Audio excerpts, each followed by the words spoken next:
Aujourd'hui, je vais vous lire l'histoire d'Hélène, qui s'intitule ainsi. Ma famille est venue à ma pendaison de crémaillère uniquement pour me forcer à donner publiquement ma maison à ma sœur et à ses 3 enfants. Elle la mérite davantage, disait-il. J'ai donc fait un pas qui les a forcés à faire face à ce qu'ils méritaient. Puis 40 appels manqués. Eh bien, allons je m'appelle Hélène et j'ai enfin réussi. Après avoir vécu comme un moine pendant près de 8 ans, j'ai acheté ma propre maison.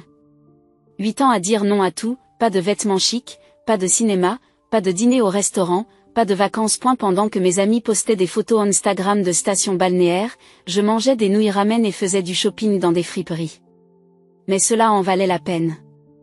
La maison n'est pas immense, mais c'est la mienne. 3 chambres, 2 salles de bain, une cuisine décente et un salon qui peut contenir plus qu'un simple canapé. Lorsque je l'ai visité pour la première fois après avoir signé les papiers, j'ai littéralement pleuré. Les anciens propriétaires s'en étaient bien occupés, je n'avais donc pas à me préoccuper des grosses réparations. Il suffisait d'emménager et de se sentir chez soi. J'ai passé la première semaine à courir les magasins de meubles et d'électroménager.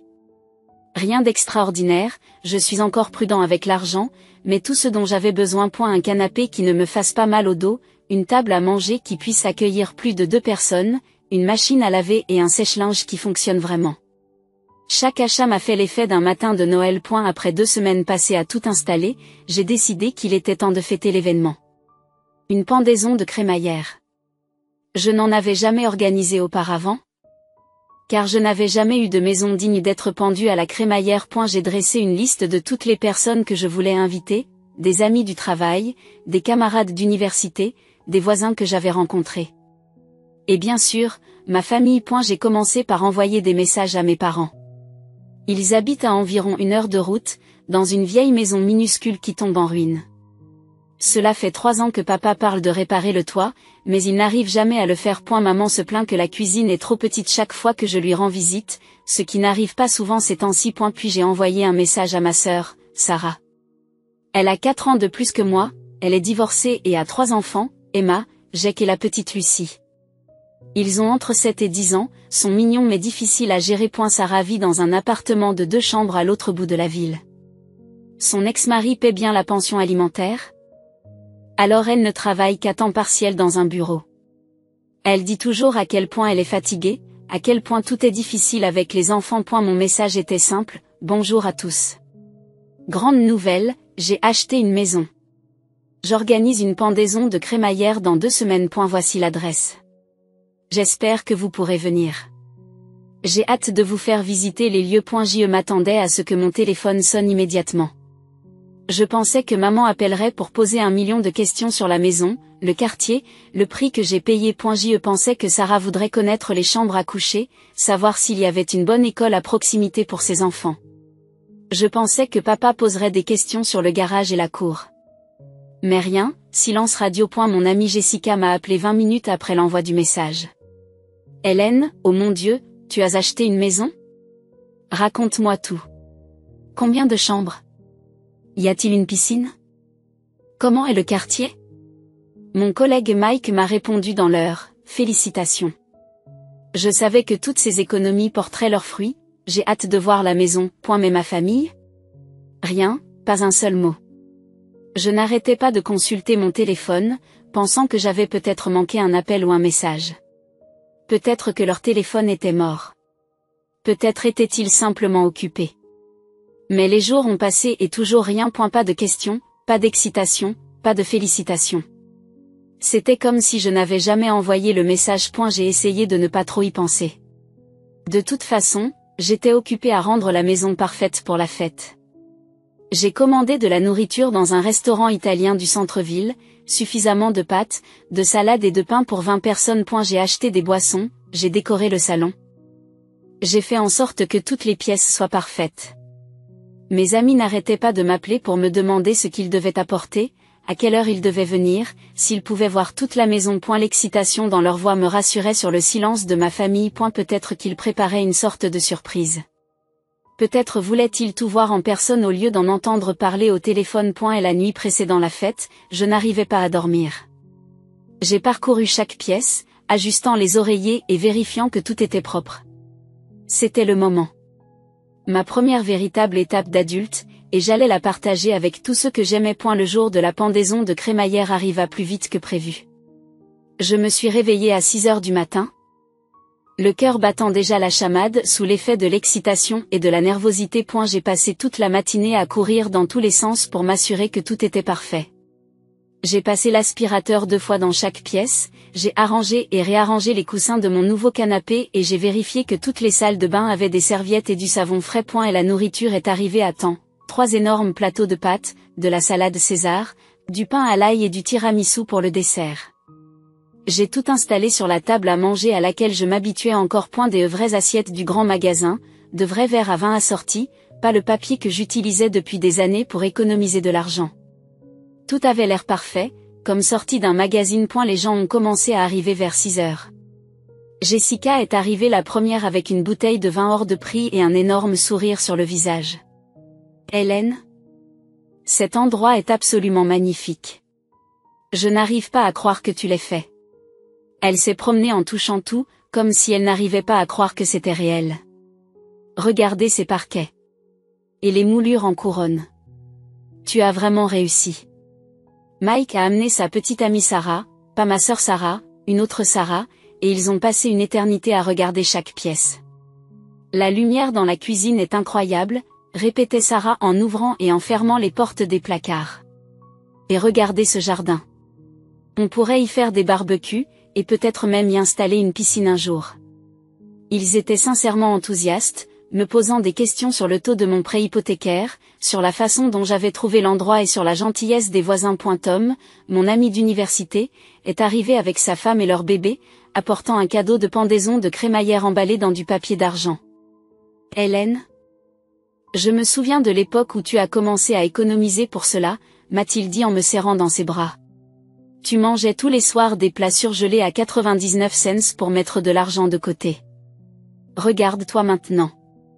En l'espace d'une heure, ma maison était remplie de gens qui riaient, parlaient et faisaient des compliments sur tout, du parquet à la façon dont j'avais disposé les meubles. Le salon bourdonnait de conversations sur l'amélioration de l'habitat, de recommandations sur le voisinage et d'histoires sur le premier achat de chacun. J'ai ressenti un sentiment de chaleur en voyant les gens s'amuser dans mon espace, en les voyant à l'aise et heureux dans la maison que j'avais eu tant de mal à créer. Mais pas de famille.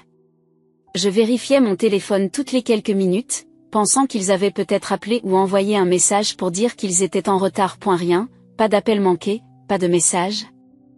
Pas d'explication.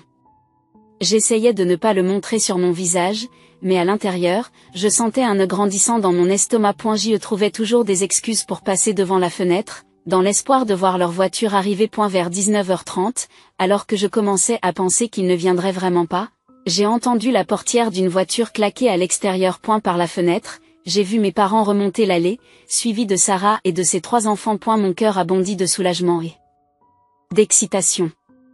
Finalement, ils étaient arrivés à bon port. Je me suis précipitée vers la porte d'entrée et je l'ai ouverte avant qu'ils ne puissent frapper. Maman, papa, Sarah, vous êtes arrivés. Je commençais à m'inquiéter, dis-je en sautillant pratiquement sur mes orteils. Mais quelque chose n'allait pas tout de suite. Il n'y avait plus d'énergie. Maman m'a à peine regardée, elle a juste hoché la tête avec raideur et a dit « Hélène, pas de sourire, pas de félicitations. Pas d'excitation du tout. » Papa m'a donné une accolade bizarre qui semblait forcée et maladroite, comme s'il vérifiait une case sur une liste de choses à faire. Sarah a emmené ses enfants dans le salon sans même me dire bonjour, marmonnant juste quelque chose sur le fait qu'ils devaient bien se tenir.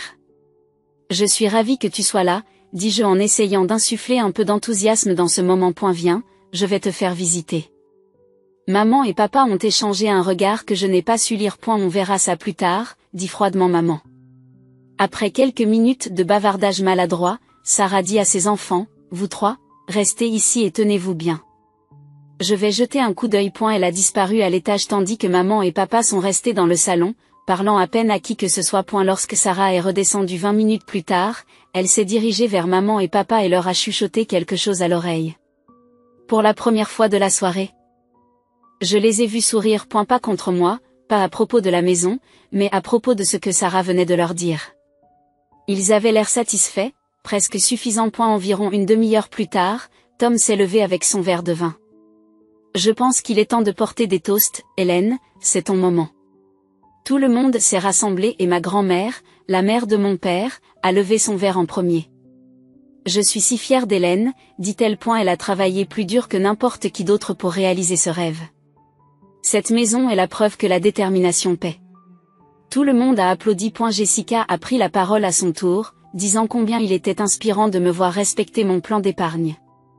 Mike a parlé de mon éthique de travail et du fait que je méritais ce succès. J'ai eu les larmes aux yeux en écoutant ces gens célébrer ma réussite. Mais maman s'est raclé la gorge et s'est levée.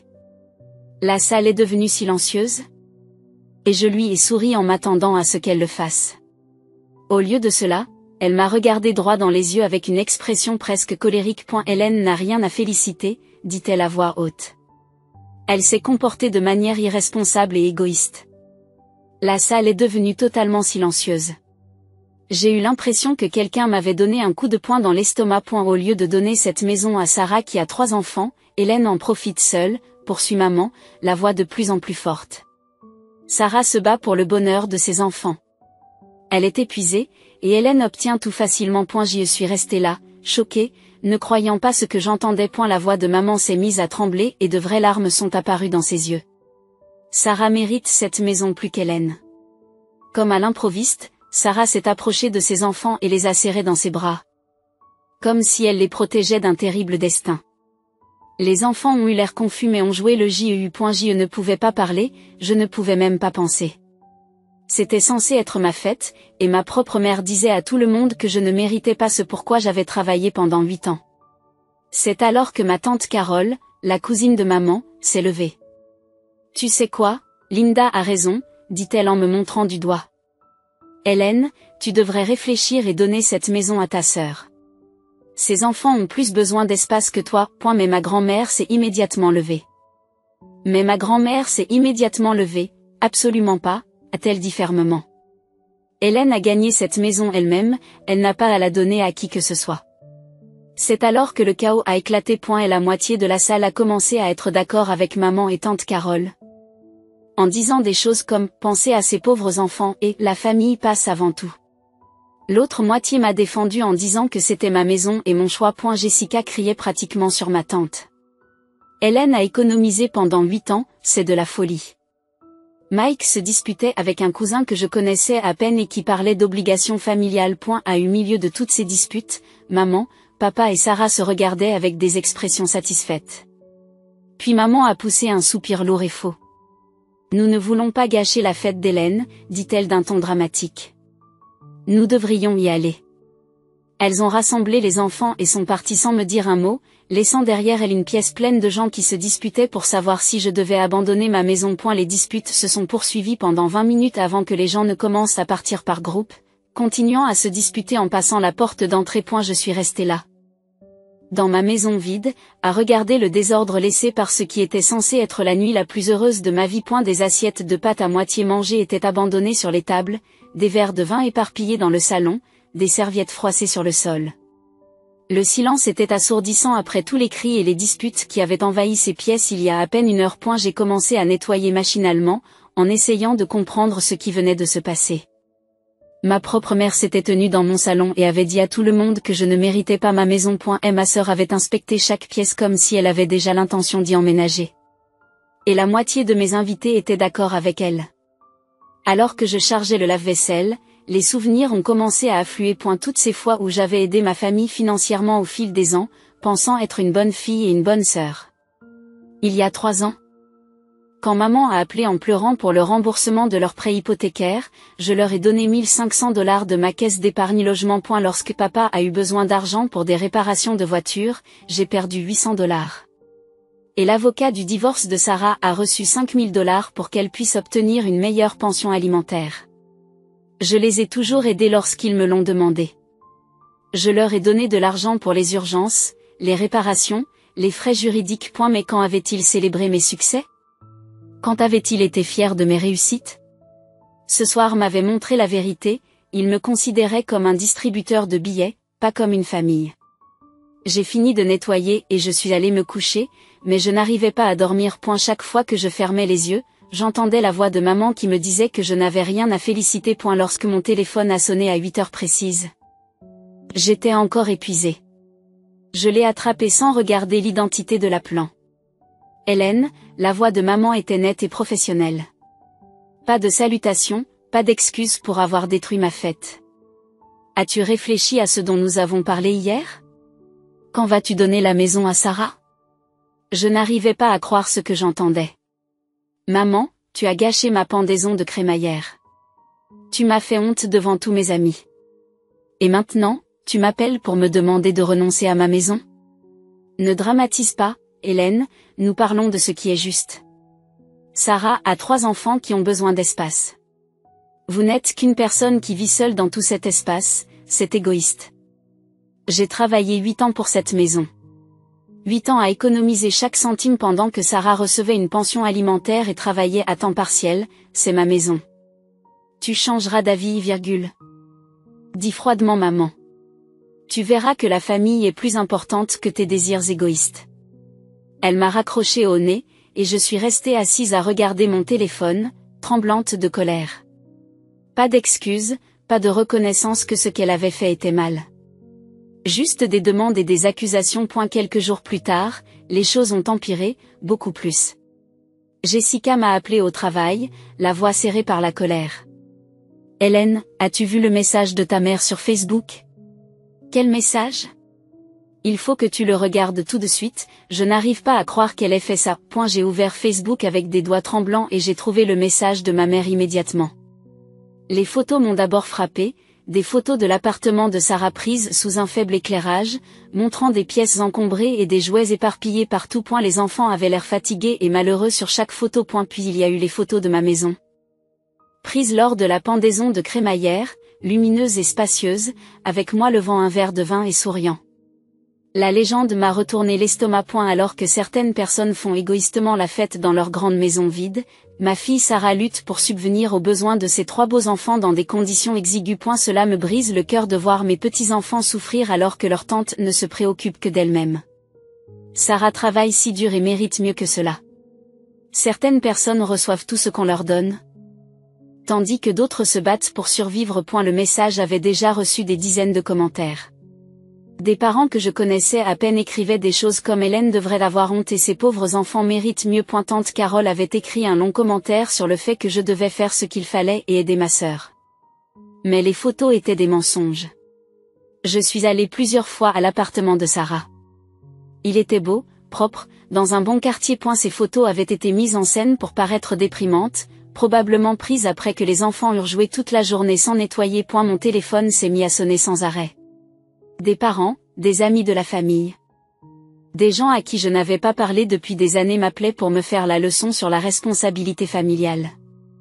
La cousine Jenny a appelé en pleurant parce que j'étais en train de déchirer la famille. L'oncle Bob a laissé un message vocal disant que je décevais tout le monde et que je devais arranger les choses. J'ai cessé de répondre au téléphone. J'ai envisagé de changer de numéro pour que cela cesse. C'est alors que grand-mère a appelé. Hélène, ma chérie, peux-tu venir me voir? Je crois qu'il faut qu'on parle. J'ai conduit jusqu'à la maison de ma grand-mère en me sentant vaincue.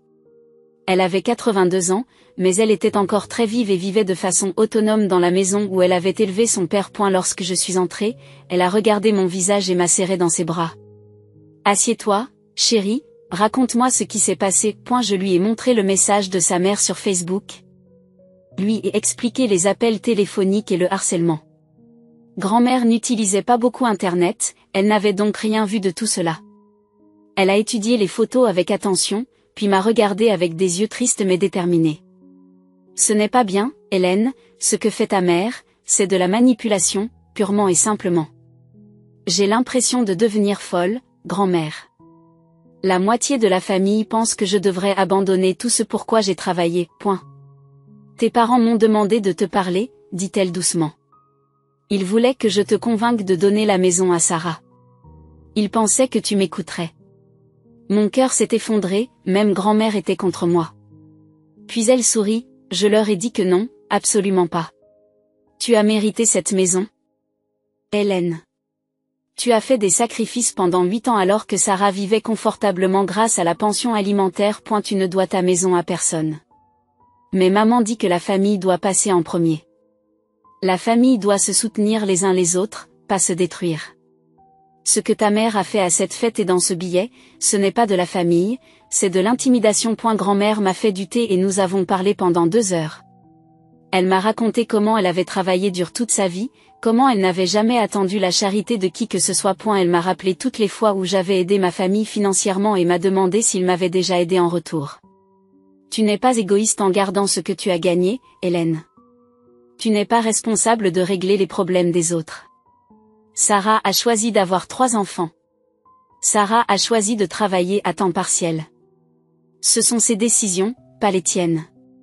Pour la première fois depuis des jours, j'ai eu l'impression de pouvoir respirer. Quelqu'un comprenait. Quelqu'un était de mon côté. Ne les laisse pas te forcer à renoncer à tes rêves, m'a dit grand-mère alors que je m'apprêtais à partir. Tu restes sur tes positions et tout s'arrangera. Je suis rentrée chez moi plus sereine que je ne l'avais été depuis la pendaison de crémaillère. Grand-mère avait raison. J'avais travaillé trop dur pour laisser qui que ce soit m'enlever cela. Quelques jours après ma conversation avec ma grand-mère, je commençais enfin à me sentir à nouveau moi-même. Les appels de harcèlement avaient ralenti et j'avais bloqué la plupart des membres de la famille qui m'importunaient. Je pensais que les choses allaient peut-être se calmer et que je pourrais reprendre ma vie en main. Puis, samedi matin, on a frappé à ma porte. J'ai regardé par le Judas et mon cœur s'est effondré. Grand-mère se tenait sous mon porche, avec maman, papa et Sarah juste derrière elle. Ils avaient tous l'air sérieux.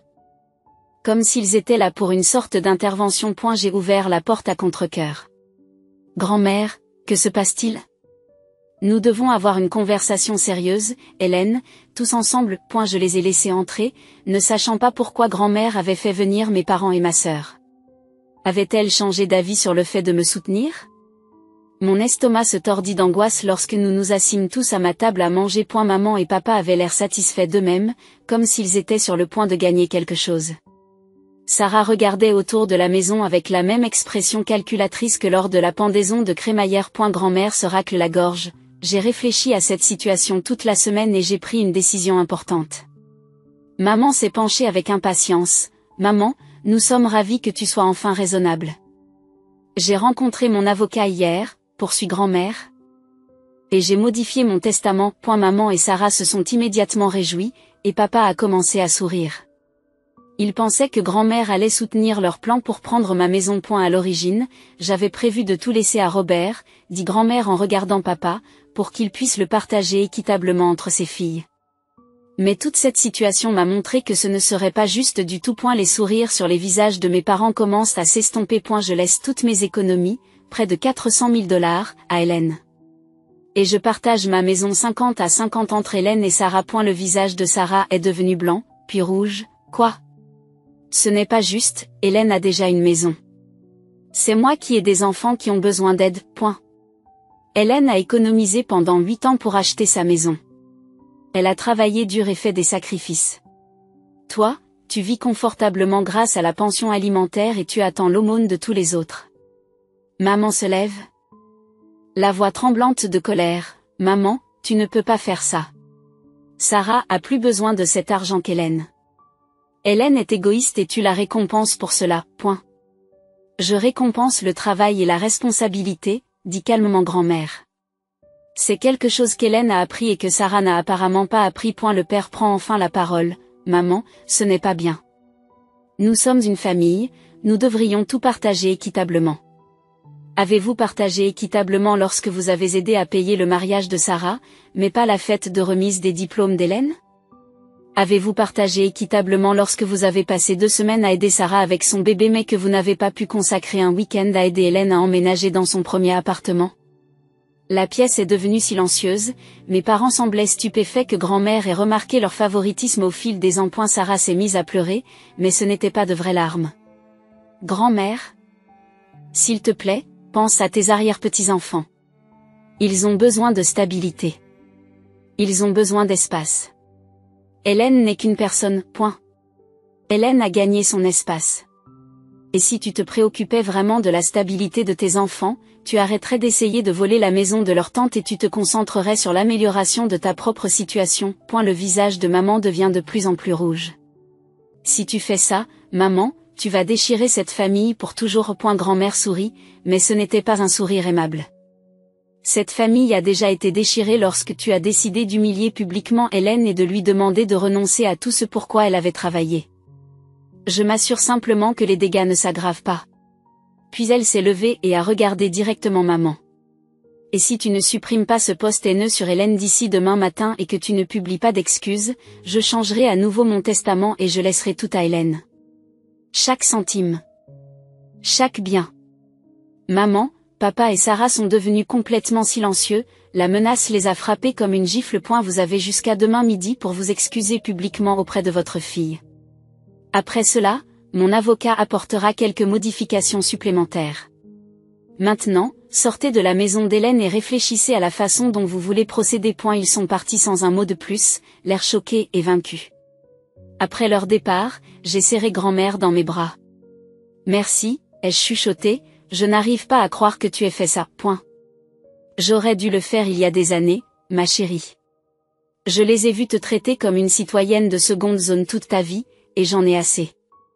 Le lendemain matin, je me suis réveillée et j'ai découvert que maman avait supprimé son message haineux et en avait publié un nouveau. Il était court et clairement écrit en serrant les dents. Je tiens à m'excuser auprès de ma fille Hélène pour mes commentaires déplacés sur l'achat de sa maison. J'avais tort et je suis fière de ce qu'elle a accompli. Au cours de la semaine suivante, mes parents et Sarah m'ont constamment appelé et envoyé des messages, mais je n'ai pas répondu. Ils ont laissé des dizaines de messages vocaux me suppliant de parler à grand-mère, de la convaincre de modifier le testament. Certains messages étaient suppliants, d'autres en colère, mais je les ai tous effacés. 4 mois se sont écoulés depuis ce jour. Je vis toujours dans ma belle maison, et je l'aime chaque jour davantage. Je l'ai décorée exactement comme je le voulais, j'ai invité des amis à dîner et j'ai même créé un petit jardin dans l'arrière-cour. Mes parents et Sarah ont pour la plupart cessé d'essayer de me contacter. Même s'ils m'envoient encore de temps en temps un texte ou un message vocal. Je ne réponds pas. Je me suis rendu compte que le fait de les avoir écartés de ma vie m'a rendue plus heureuse et moins stressée. Grand-mère et moi nous parlons désormais toutes les semaines. Nous sommes devenus plus proches que jamais, et je suis chaque jour reconnaissante de son soutien. Elle avait raison lorsqu'elle disait que tout s'arrangerait. Je ne regrette pas d'avoir tenu bon.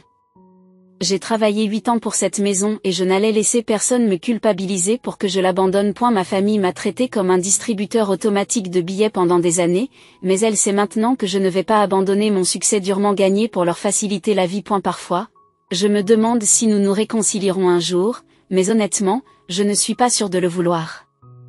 Ils m'ont montré qui ils étaient vraiment. Et je les crois. Je suis mieux sans les gens qui ne m'apprécient que pour ce que je peux leur donner.